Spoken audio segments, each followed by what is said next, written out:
Crispy News. La revue de presse qui grosse day. Bonjour à toutes et à tous et bienvenue sur Crispy News, la revue de presse des étudiants d'Audencia Sciencescom. Nous sommes le 21 octobre et il est 13h15. On se retrouve aujourd'hui pour une édition spéciale. Avec nous sur le plateau, une experte de la communication et des médias, Cécile Cheffen. Bonjour Cécile. Bonjour Rachel. Commençons dès à présent en allant au Royaume-Uni où vient d'apparaître la première chaîne garantie 100% sans Brexit. C'est en effet Sky News qui vient d'annoncer le lancement d'un canal. On en parlera de tout, sauf des affaires de Westminster et de Bruxelles. Dis-nous en plus Cécile. En effet, comme l'indique France Info, 70% des Britanniques sont irrités par l'interminable saga de la sortie du Royaume-Uni de l'Union européenne.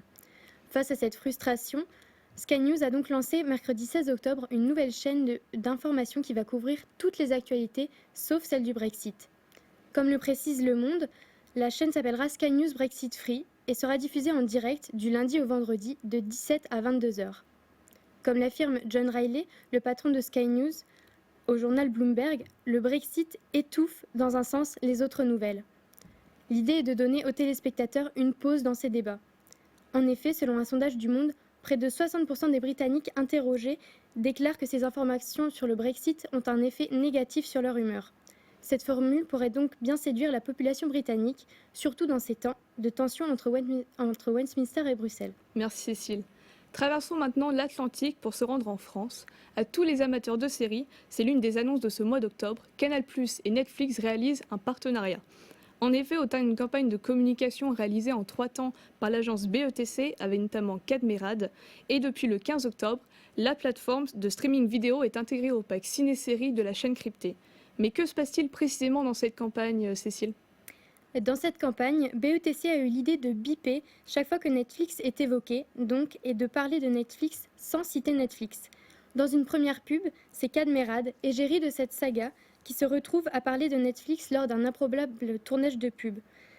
Dans une deuxième pub, on peut voir une famille en train de dîner et de débattre sur la première publicité en reprenant les mêmes bips au moment de donner le nom de la plateforme de Netflix.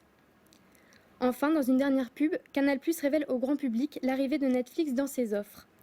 Pour le journal 20 minutes, c'est un pari gagnant-gagnant pour les deux plateformes du fait de leur portefeuille de clients important.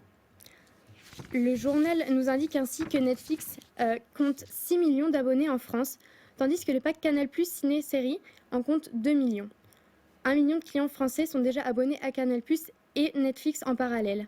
Cette alliance pourrait donc rapporter 1 million de nouveaux abonnés à Netflix, ce qui n'est pas négligeable à l'heure où plusieurs services de streaming en VOD vont arriver en France. Dans un communiqué de la part de Canal+, Maxime Sada, président du directoire du groupe Canal+, et Reed Hastings, fondateur et PDG de Netflix, ont déclaré être très heureux de cette collaboration et cela présage de très beaux projets pour nos petits écrans. Je terminerai sur une note d'humour. Le site Dans ta pub a repris un tweet de Netflix France qui demande avec humour si personne n'a de code Netflix affilé. En effet, le compte Twitter de Netflix a toujours le mot pour faire rire ses internautes. Et pour finir, intéressons-nous à une application qui, comme Netflix, est utilisée par une majorité de jeunes, à savoir Snapchat, qui vient de lancer les Dynamics Ads. Mais en quoi cela consiste, Cécile ? Et si nous n'avions plus besoin de créer de publicité ? C'est ce que nous propose Snapchat à travers le lancement des Dynamic Ads.